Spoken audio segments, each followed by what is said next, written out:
I think starting off in the morning, I try to be outside of my classroom door and just greet people as they come in, greet all those students coming in. That really helps me learn who they are as individuals and then how I can support them in my classroom either later in the day or later in the week, depending on, what kind of mood they're coming in with or who they're coming in with. I try to pay attention to those things. In my classroom, I try to let them use different supplies for any given project. So it could be a drawing project, but maybe letting them choose the supplies that they get to color or draw with or paint with. So I let them use different supplies within the parameters of the project as much as I can and give them as much voice and choice as I can for any given project. So as they are working in the classroom, I also try to walk around the classroom as much as I can and meet with them individually. And even if they're not struggling, like still stopping and giving them that moment to talk with me or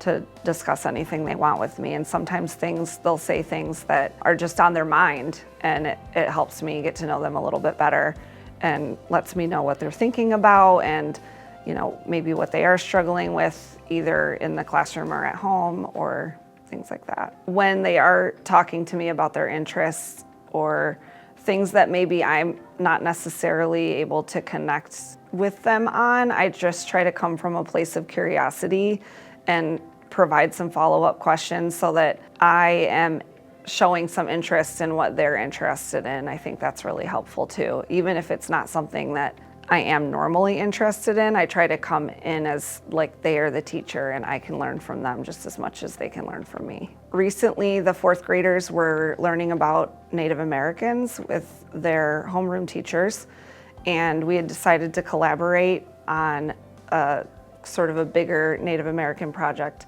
where they were learning about Ohio tribes in their homerooms. And then in the art room, we had discussed an artist named Wendy Red Star. She is a contemporary Native American digital photographer. And we talked a lot about her work and how it relates to her culture and the things that she would include in her work and how it spoke to culture and how it spoke about Native Americans being still alive today. That led to even more conversations about what they might include in their drawings, and because they all had different answers and different perspectives, so they all chose their favorite season, and then we drew things within that season that they might see or memories that they had or traditions that they have. And then on top of that, we planned a day where the students could come in out of uniform if they wanted. They could wear clothes that represented their culture or traditions, and things that they would wear within that season. We took some photographs of them in those outfits, and then we imposed those into their artwork.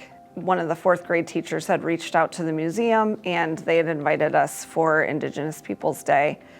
And the fourth graders were all able to go have this sort of unique experience of watching Native American dancers over at the museum, and then they got to see the Wendy Red Star that's on display in the museum.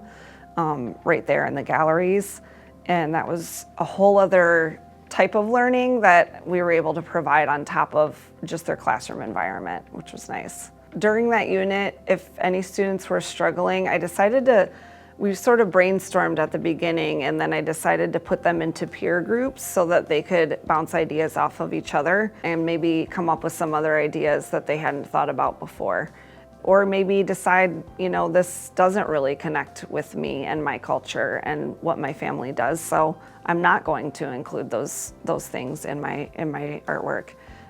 So that was really helpful to do the peer groups. Again, walking around was really helpful and touching base with all the students. I think always remembering who my outside resources are, that I can utilize those resources for students, as far as maybe it's another teacher, maybe it's a counselor, maybe it's the nurse. I always try to be really welcoming to them and let them sit right with their students so that there's no disconnect. I want them to be just as part of our culture and climate in my classroom as the students are, and that they can be learners too, and they can have fun too, And I think that really helps engage the students more academically. As rewards, sometimes too, I let students, I have like a little prize box, but we also have there's also an option for students to come in and have lunch with me, or sometimes, just even holding up their artwork and showing the class, or allowing that student to take their artwork to show another person in the building